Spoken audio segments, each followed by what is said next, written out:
पंडित जी, घर में भूल कर भी माँ लक्ष्मी और भगवान गणेश की प्रतिमा किस तरह की नहीं लगानी चाहिए भूल कर भी, और अगर हमने लगा दी तो उसके किस तरह के परिणाम भुगतने पड़ सकते हैं? देखो, पहली बात तो ऐसा है कि गणेश और लक्ष्मी की खंडित प्रतिमा नहीं लगानी चाहिए। जरा सा भी क्रैक हो, हाथ टूटा हुआ हो या आंख खराब लग रही हो या मतलब कि प्रतिमा कहीं से दूषित हो, टूटी हुई हो, तो ऐसी प्रतिमा भूल करके भी नहीं लगानी चाहिए। इस तरह की प्रतिमा बिल्कुल नहीं लगानी चाहिए जी। और जिस प्रतिमा में सौम्यता न दिख रही हो और मतलब कि प्रतिमा के भाव भंगिमा से उग्रता दिख रही हो, ऐसी प्रतिमा को भी नहीं लगाना चाहिए। माँ का जो वात्सल्य भाव होता है बच्चों के प्रति, वो वात्सल्य भाव लक्ष्मी की प्रतिमा से निकल करके आना चाहिए। मतलब देख के आप भी मुस्कुरा दें। हाँ, देख करके आपका भी हृदय शीतल हो जाए, देख करके आपका भी हृदय शीतल हो जाए। तो यानी कि दीपावली पर जो मिट्टी की हम भगवान गणेश और माँ लक्ष्मी की जो खरीदेंगे प्रतिमा, उसको बहुत ध्यान से लेना है। बिल्कुल ध्यान से ही देख करके लेना है। जो प्रतिमा आपको आकर्षित करे अपनी तरफ, सहज में आपका आकर्षण हो जाए, उस प्रतिमा को खरीद लीजिए, कोई सोचने की जरूरत नहीं। देखो, बहुत डेलीकेट होती है क्योंकि उसको बचाकर रखना, घर तक ले जाना बहुत जिम्मेदारी का ऐसा काम है विपनेश, सारे जितने धरा पर मनुष्य हैं, सबके हृदय में भगवान है। और जब आप कोई काम अच्छा या बुरा करने चलते हैं तो मन के अंदर से एक झीनी सी आवाज आती है कि ये मत करो, ये गलत है, ये अन्याय है, हाँ हाँ करो, ये अच्छा है। ये दोनों आवाज भगवान की आवाज होती है। इसको हम अनसुना कर देते हैं और कोई चीज देख करके ही जब हमारा मन आह्लादित हो जाता है, मन खुशी से नाच उठता है, तो आप मान के चलो कि ये चीज निश्चित रूप से हितकारी है। ये कभी अहित नहीं कर सकती, अमंगल नहीं कर सकती। जिसे देख करके ही मतलब कि हृदय में आह्लाद हो रहा है, वो चीज कभी अमंगलकारी नहीं हो सकती है। तो इस तरह से हम लोगों के सबके अंदर वही भगवान एक रस से विराजमान है। ईश्वर अंश जीव अविनाशी, चेतन अमल सहज सुख राशि, वही प्रभु सबके अंदर विराजित है। तो ऐसे में मैं तो सबसे ये कहूँगा कि लक्ष्मी गणेश की प्रतिमा तो स्थापित करिए, मैं मना नहीं कर रहा हूँ, करना ही चाहिए दिवाली के दिन। लेकिन अगर आपके घर के पूजा स्थान में भगवान श्री हरि के साथ विष्णु भगवान की प्रतिमा स्थापित हो तो इसका सुख अलग ही है।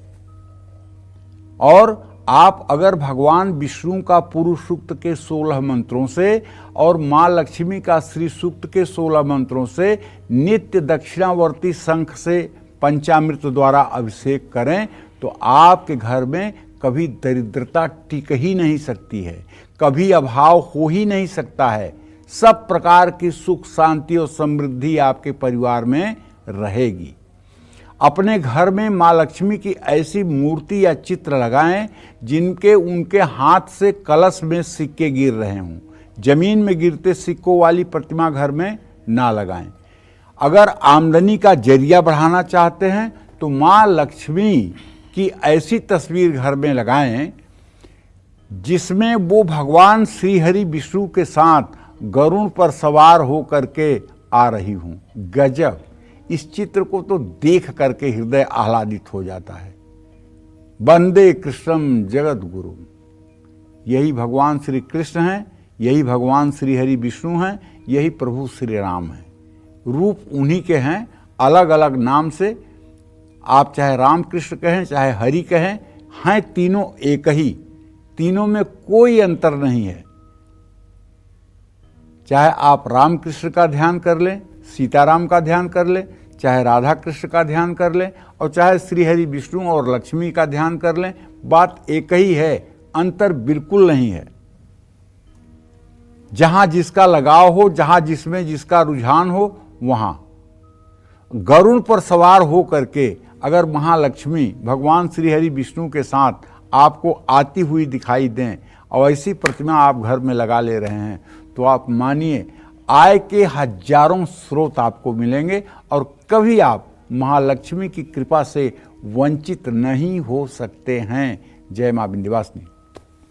और आप ये भी जानते हैं कि बाजार में आपको तरह तरह की लक्ष्मी प्रतिमाएं देखने को मिलती हैं, लेकिन शास्त्र अनुसार घर में किस तरह की लक्ष्मी प्रतिमा को स्थापित करना चाहिए जिससे आपको हमेशा धन लाभ हो, आइए पंडित जी से विस्तार से जानते हैं। पंडित जी, हम पहले भी चर्चा कर रहे थे, लेकिन मैं चाहती हूँ इस बारे में और आप बताएं विस्तार से।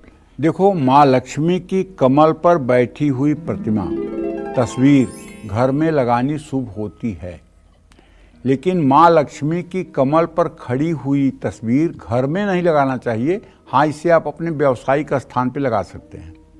माँ लक्ष्मी चंचल हैं और खड़ी मूर्ति होने पर वो एक स्थान पर लंबे समय तक कभी भी निवास नहीं करती, लेकिन व्यावसायिक स्थान पर आप लगा सकते हैं। माँ लक्ष्मी की घर में खड़ी हुई तस्वीर लगाने से पैसों में स्थिरता नहीं रहती है। माँ लक्ष्मी की प्रतिमा में उनके पैर भी नहीं दिखाई देने चाहिए। माँ लक्ष्मी की खड़ी हुई तस्वीर प्रतिमा व्यापारियों के लिए शुभ होती है, यही बात मैं कह रहा हूँ। हाथियों के जोड़े के साथ माँ लक्ष्मी की तस्वीर भी घर में लगाना बहुत शुभ होता है। इन्हें गजलक्ष्मी का रूप कहते हैं। तो माँ लक्ष्मी के 8 रूपों की मूर्ति को भी घर में स्थापित नहीं करना चाहिए। एक बात ध्यान रखिएगा कि जो भी आप महालक्ष्मी की प्रतिमा अपने घर में दिवाली पर लाएंगे वो सौम्य हो, आपके हृदय को भाने वाली हो और आपको देख करके सुकून मिल रहा हो, शांति मिल रही हो, ऐसी प्रतिमा ही लाइएगा। जय मां विंध्यवासिनी।